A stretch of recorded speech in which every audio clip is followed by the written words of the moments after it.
I think that cities are not just attracting psychopaths. I think that cities are helping to manufacture them. You've heard of the bystander effect. If I'm in a big city like New York or something like that, and I get hurt and I'm laid on the ground and I'm begging for help, the more people that are around me, the less likely I am to get help. Like, people will take pictures, they'll take videos. They all assume that somebody else is going to call 911, but they'll stand there and watch. So if I took this behavior in isolation and I told you a story about a person watching another person get stabbed and they stand there and watch, they watch in interest, you would call that person a psychopath. When you get into a large city, that behavior is common. That is the bystander effect, is the behavior of psychopaths. Good morning, good afternoon, good evening. It's your girl Choose here. Apparently we got some breaking news and Tiffany going to jail again. I'm finna go take a break, sit on my porch, and we're gonna go over this. Follow me, because apparently somebody got some tea about some Tiffany, and let's see what's going on. Now, I'm just gonna let you all watch this video really quickly, and I will be back with my commentary because this is juicy. I might be back in the garden, but I'll be back. I'm dealing with Tiffany Henyard. I am now 6-0 on Tiffany. She was served again. And I told you there was something good with this one. Now I get to reveal what it is. If you remember, I think that would have been time served number 4 that I got on Tiffany. I'd served her dad. That court case, she did not go to court for it. This past Friday, the judge, and I've never seen this before in my life, the judge issued a citation stating that Tiffany must be in court in person tomorrow at 10:30 a.m. If she is not in court tomorrow at 10:30 a.m., the judge will issue a warrant for her arrest. Yes, if Tiffany is not in court tomorrow, per the order I served her in person, an arrest warrant will be issued for her. Any of you want to post the court information? If you want to post it in the document section, whatever, all systems go, game on, go for it. I'm going to be in court myself tomorrow at 10:30 a.m. in person because still got this to deal with, and I'll fill you guys in on that. But right now, the way it stands tomorrow, there is a high possibility that a bench warrant is issued for Tiffany Henyard. It gets better. After that warrant is issued, the way it works, the warrant only goes to Cook County sheriffs. They're the only ones that can arrest on that warrant.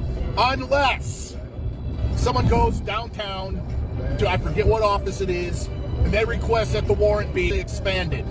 So what that means is if the proper paperwork request is made, not only can Cook County arrest her, but any other town that that warrant is sent to can arrest her. Me being me, which is I'll be your best friend, I'll be your worst enemy. When I'm able to, meaning if a warrant comes, they file it, I will go downtown and I will list every village, city, town in Thornton Township to make sure that they've got a warrant if it's issued, so she will be able to be arrested anywhere. You see her, you call 911, boom. And the reason I'm saying if, I think her dad did call her after I left. I saw him get on the phone, make a phone call. I explained everything to him, so he knows what's up. And her dad's a nice guy, a super nice guy. I'd sit down and have a beer with him. We do show that she was served. I don't know if the judge, this was weird, because this warrant, this citation was put out last Friday. And typically there's a month on these things. I have never seen something happen this quick where they put it out a week before a court date and say, serve it with a date that quick. I've never seen it, ever. So given that she was served the evening before court, I don't know if the judge is going to have a change of heart or something if she doesn't show up and comply. I don't know. So that's why I'm saying if, maybe, and so on and so forth. But I don't even know what kind of odds to put on it. But it definitely, there is a probability that a warrant is issued for Tiffany Henyard's arrest in Cook County tomorrow. And again, she is served. She says she doesn't live at mom and dad's, but uses mom and dad's address. So the judge did accept service before. Yes, Tiffany can be served at mom and dad's. Super Server's going to be in court tomorrow. Every one of you guys in Dolton, I love y'all. We're all in this together. We're all doing this together. Let's see what happens. Love y'all. Now, I could be wrong, but those comments by the process server raises some significant concerns, just regarding professionalism and ethics, and legal implications. but I don't think you thought about that. Now, let's talk about the first thing about process servers here. What I saw was a breach of professional conduct and behavior and ethics. So, he publicly discussed the details of a legal case, right? Including the potential outcomes, the judge's orders, personal information about Tiffany Henyard, her family. And to me, that disclosure is a clear violation, of confidentiality and the professional conduct that you would expect from a process server. And pardon me, it's getting a little windy out here, but the other thing that I noticed was the unprofessional language of a process server. My goodness, the tone used in the comments are informal and all sensationalized with that's not a characteristic of a professional process server. Sir, are you truly a process server? Because professionalism is crucial in maintaining integrity, of the legal process. Am I wrong? And then let's not talk about the legal implications, because I'm just guarding, I'm trying to prune my stuff. But here we go with the legal implications of all this, which I think you believe that you're sharing factual information. I really do believe that. I guess you feel that way, but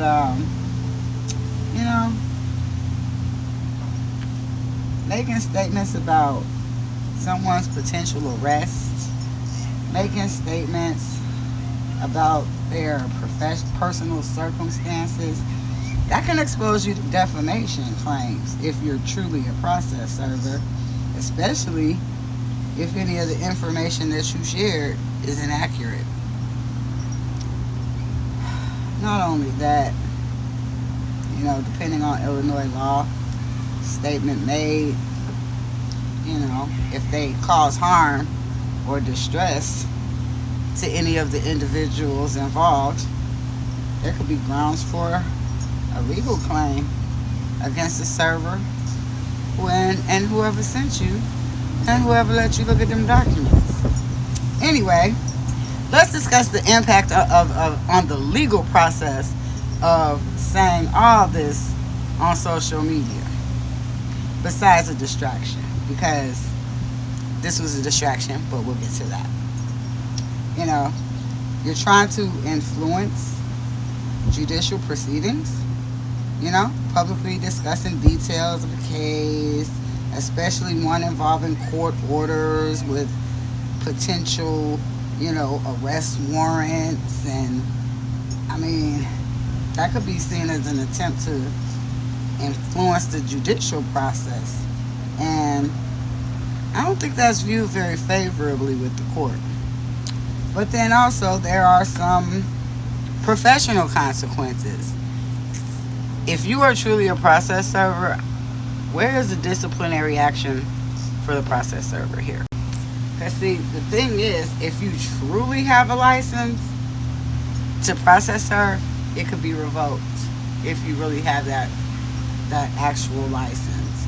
And if you're doing this to Tiffany, who else might you do this to in anybody else's community?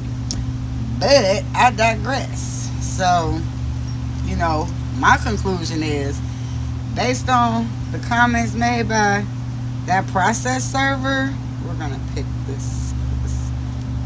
I'm sorry. There were clear violations. Just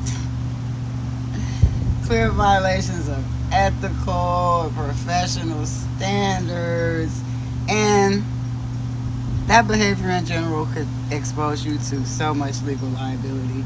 But I'm guessing whatever or whomever prompted you to put this on social media probably assured you that they got your back. But if you're breaking the law, I'm not sure how they would have your back.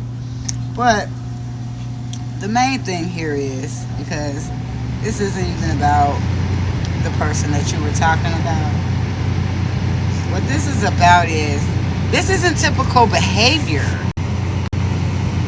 At least not typical professional behavior of a process server, because discussing, legal service details publicly on social media, especially with such personal commentary and apparent excitement, about the potential legal consequences, that's wild. That's unprofessional. And, in general, process servers are expected to maintain confidentiality and discretion when serving legal documents. So I wonder about that. But your tone in that video, it just suggests an inappropriate level of personal involvement and potential bias in the legal process. And that's not a good thing. And why are we talking about Tiffany? So that brings me to, what could this really be about? She's not the mayor anymore. She's not the supervisor anymore. So while a lot of people will go to the super stupid and go to this story, the smart people will go the other way and see, why is this distraction being presented about Tiffany? What's going on in the township right now? What's about to drop in the village right now that someone so desperately wants you to focus on somebody serving a former mayor and a former supervisor? Better think about it. Good people were willing to give lethal doses of electricity because a man in a white lab coat said so, right? Yeah. It's a little sad about the human condition that we haven't grown out of that sort of part of our evolution yet, but it's there. And if it's there, then don't blame hypnosis for it. It's just humanity, right? We always want to blame a boogeyman. I don't think the boogeyman exists. We are the boogeyman, right? And I'm not, by the way, I'm not trying to be down on people. I think people are awesome. It's just, we have range, a wide range, from demons on one end to angels on the other, right? And we have the full range. And to pretend otherwise is to fool ourselves. We can't become those angels unless we're really willing to take a good look at ourselves and realize, no, in the right circumstances, I could be a real devil.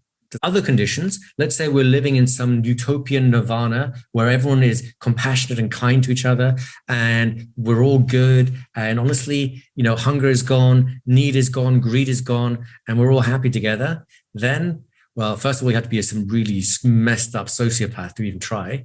But assuming that exists, there would be a tremendous amount of skill required because they'd have to induce so much pain as a motivator to even get the ball rolling. Make sense? So is skill important? Yes. But context would be more important, I think. The more the context is going in the direction of violence, the easier, the less skill is required to make it happen. Because again, the more trauma there is there, the more anger, the more fear, the easier it will be to tip him over the edge. But then hypnosis is not the operative game again, right? Literally give him a gun and say, go get him, would be almost just as easy if you get the conditions right.